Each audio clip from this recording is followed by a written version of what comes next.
प्रत्येक शिवरात्रि की कल पूजन करोगे, इसमें जो जो सामग्री आपको वर्णन करी गई है, सामग्री का स्मरण तो आपको होगा कि जो जो सामग्री आपको बताई गई है, 1 लोटा जल, गेहूं के 21 दाने, कमलगट्टे 5, चावल साबुत दाने 108, आखा चावल जो होता है, काली मिर्ची 21, काली तिल 1 चुटकी, धतूरा 1, बेलपत्र 7, शमी पत्र 7, गुलाब के फूल 7, सुपारी गोल 3 नग,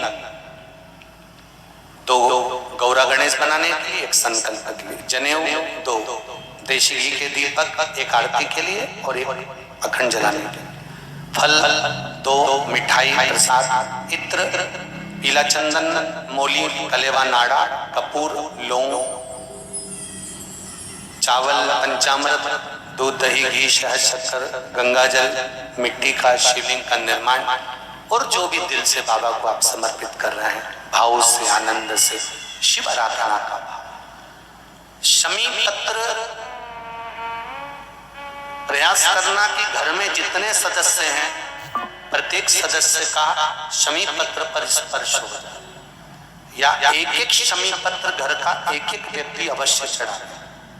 उससे जीवन में कहीं मार्ग अवरुद्ध हो रहा है, रुक रहा है, व्यापार रुक रहा है, या लक्ष्मी आने से रुक रही है, तो शमी पत्र शिवजी पर शिवरात्रि के दिन कल समर्पित जब आप करेंगे तो उससे मार्ग खुल जाता है। जैसे बच्चों की पढ़ाई का हो, या व्यापार का हो, या व्यवसाय का हो, तो शमी पत्र का प्रयास जरूर करिएगा कि सब एक एक अलग अलग। मेहमान भी अगर आए हैं तो वो भी अपना शमी पत्र चढ़ाए तो अच्छे। शिव आराधना। श्री शिवाय नमस्तुभ्यम साथियों, गुरुदेव हर वर्ष ऑनलाइन महाशिवरात्रि पर पार्थिव शिवलिंग का पूजन अभिषेक कराते हैं। उसकी संपूर्ण सामग्री आपको नोट करा दी गई है। आप स्क्रीनशॉट ले लीजिए और इसकी तैयारी आप पहले से करके रख लीजिए। सामग्री में कुछ ऐसी चीज़ें हैं जो हमें जो बताई गई है उससे थोड़ा ज़्यादा लेना पड़ता है। जैसे फूल आप ज़्यादा लें, जितना लिखाया हुआ है उससे ज़्यादा लें। जल का पात्र 1 नहीं, आप 2 या 3 पात्र लेकर के बैठें। अक्षत, चावल 108 तो चढ़ाने के लिए चाहिए, उसके बाद भी 1 कटोरी अक्षत अलग से भर के अपने पास रखें। इससे यह होगा कि कोई सामग्री अगर हमारे पास नहीं है तो हमें बार बार उठ के जाने की ज़रूरत नहीं होगी, उसकी जगह हम चावल यानी कि अक्षत अर्पण कर सकते हैं। और दूसरा यह कि हमें गौरा गणेश की पूजा अलग करनी होती है, हमारे पितृ देवता की भी पूजा करवाते हैं तो उसमें भी चाहिए।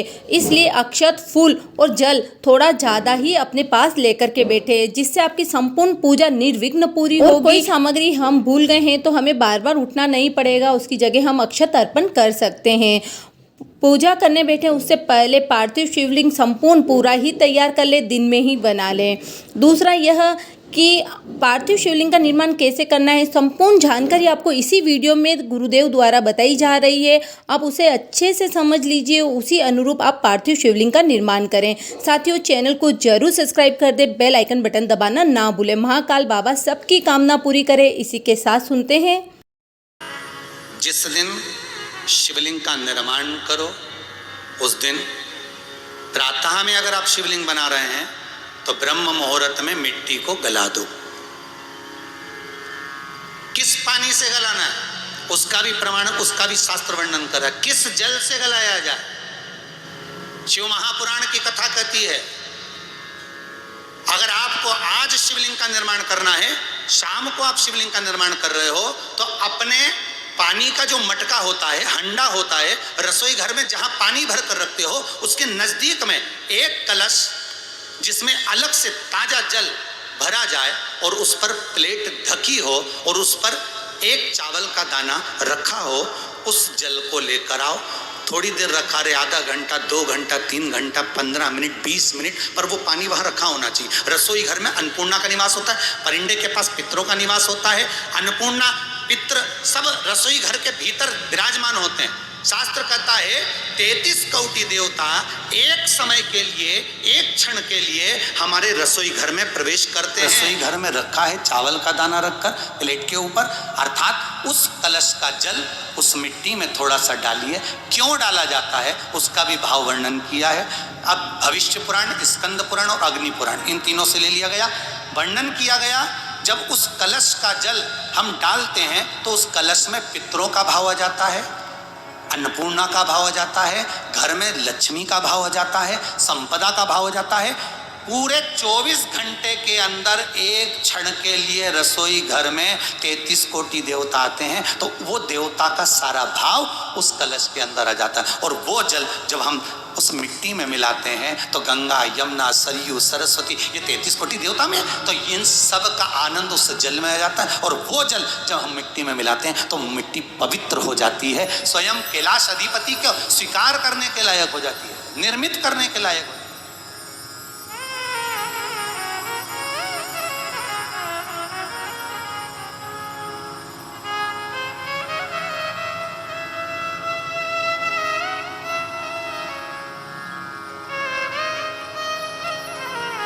शिवलिंग का निर्माण। अब शिवलिंग का निर्माण कैसे करना? मिट्टी में गला दिया पानी में। सबसे पहले शिवलिंग बनाने से पहले पात्र जो होता है उसके नीचे एक बेलपत्र रखी जाती है। क्या रखना है? एक बेलपत्र। शंकर को झेलने के लिए कोई साधारण नहीं है पात्र जिस पे झेला जाए। स्वयं गंगा शिव की जटा में और आप शंकर के शिवलिंग का निर्माण कर रहे हो, कोई साधारण नहीं हो सकता। पत्र भी सीधा भाग। और इस बेलपत्र की जो डंडी है वो उत्तर दिशा में रखना है थाली के अंतर्गत जब आप शिवलिंग का निर्माण करो, उत्तर। इसके ऊपर जो गलाई हुई मिट्टी है वो डाल दीजिए। और डालने के बाद सबसे पहले शिवलिंग का स्वरूप बनाना है। सबसे पहले नीचे की जलाधारी नहीं बनाना। क्या बनाना है? शिवलिंग का स्वरूप बनाने के बाद उसी शिवलिंग के पास में और मिट्टी डाल लीजिए, फिर जलाधारी का निर्माण करिए। फिर जलाधारी,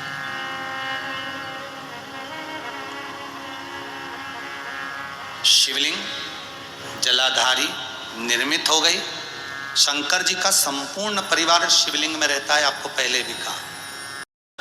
जलाधारी का निर्माण और शिवलिंग का निर्माण पूर्ण होने के बाद में फिर बाबा का सुंदर भाव से आप श्रृंगार करें, अभिषेक करें, पूजन करें। और एक बात याद रखना, पार्थिव शिवलिंग का अगर निर्माण करा है तो आपको वो पार्थिव शिवलिंग को रात्रि होने से पहले विसर्जन होना जरूरी है। हाँ, अगर कोई भी शिवरात्रि का दिन है तो फिर आप पूरी रात रख सकते हो। हरतालिका तीज का दिन है, पूरी रात रख सकते हो। बड़ी तीज है, छोटी तीज है, आप शिवलिंग बनाए हो तो आप पूरी रात रख सकते हो। विशेष कोई उत्सव है, श्रावण का महीना है, पूरी रात रख सकते हो। पर बाकी के समय अगर आप शिवलिंग का निर्माण करें तो उसको सूर्यास्त होने के पहले आप उसको नदी में, जल में, जलाशय में विसर्जन करें।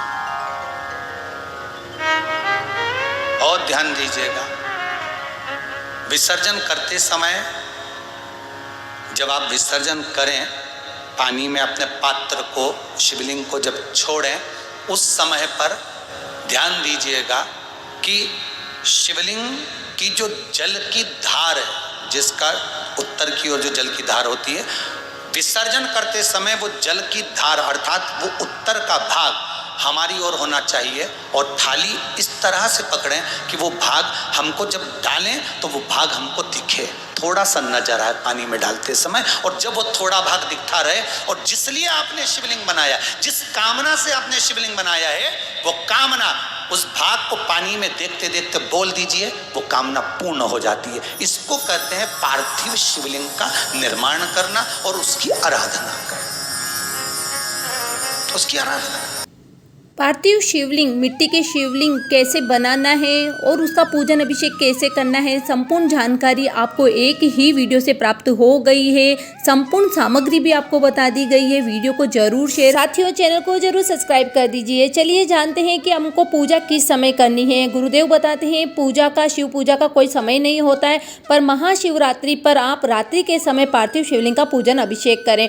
ऑनलाइन कैसे करना है अब ये जानते हैं। सावन मास की जो शिवरात्रि की गुरुदेव की वीडियो है, आप उसे चला लीजिए और संपूर्ण पूजा वैसे ही करें जैसे उसमें बताई जा रही है। जहाँ परिवर्तन है हम आपको बता देते हैं कि कहाँ कहाँ परिवर्तन करना है। पुष्प, दक्षिणा और थाली के अंदर एक गोल सुपारी रखी हुई होगी, 3 गोल सुपारी रखी है, उसमें से एक गोल सुपारी हाथ में संकल्प के लिए रखिएगा। और जो थाली में 2 गोल सुपारी रखी है वो भगवान शंकर जी के पास रख लीजिएगा। गणेश जी महाराज और माता जी के लिए संकल्प करेंगे। ओम यह संपूर्ण पूजा आपको पंडित प्रदीप मिश्रा जी के ऑफिशियल चैनल पर मिल जाएगी ऑनलाइन। तो आप लाइव उसे चला करके सामने कैमरा, मोबाइल जो आप रखना चाहें रख लीजिए, या अपने टीवी स्क्रीन पर भी चला करके पास में बैठ करके ये पूजा अच्छे से अपन संपन्न कर सकते हैं। परिवर्तन वाला स्थान आपको आगे बताया जा रहा है कि हमें कहाँ बोलने में परिवर्तन एक जगह करना है, बाकी संपूर्ण पूजा वैसी की वैसी ही रहेगी।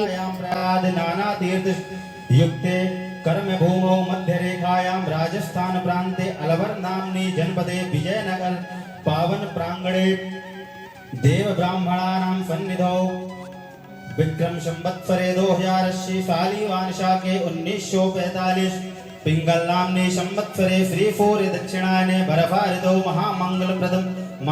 बस इस पूजा में यहाँ पर परिवर्तन है। श्रावण मास की जब एक जगह हमें बोलना है, फाल्गुन मास है, कृष्ण पक्ष त्रयोदशी वार है, शुक्रवार, इस तरह से बोलना है। बस इतना सा अंतर है। जिस स्थान पर हमें जो हमारा गोत्र है वह हमें बोलना है, बाकी पूरी पूजा वैसी ही है जैसी ऑनलाइन श्रावण मास की पूजा कराई जा रही है। आप इसलिए पंडित प्रदीप मिश्रा जी के ऑफिशियल चैनल पर जा करके श्रावण मास की ऑनलाइन पूजा निकालें और पूरी पूजा वैसे ही संपन्न करें। बस गोत्र, स्थान और वार, तिथि और महीना बदल जाएगा, इतना सा परिवर्तन है और पूरी पूजा वैसे ही होगी। तो आप जो वार, तिथि जिस समय पूजा कर रहे हैं उस समय का बोल करके कर सकते हैं। उम्मीद करती हूँ वीडियो जरूर पसंद आया होगा। चैनल को जरूर सब्सक्राइब करें। आपको इसी तरह से उपायों से संबंधित वीडियोस अपने चैनल से प्राप्त होती रहती है। इस पूजा का लाभ यह होता है कि सारी मनोरथ पूर्ण होते हैं, सारी कामनाएं पूर्ण होती है। यह पूजा मासिक शिवरात्रि पर भी आप इसी तरह से कर सकते हैं। उस समय भी जो महीना है, जो उस समय की तिथि है, वार है, वो बोलना है। बाकी संपूर्ण पूजा वो ही चलती रहती है। तो जरूर चैनल को सब्सक्राइब करें। हर हर महादेव, श्री शिवाय नमस्तुभ्यम।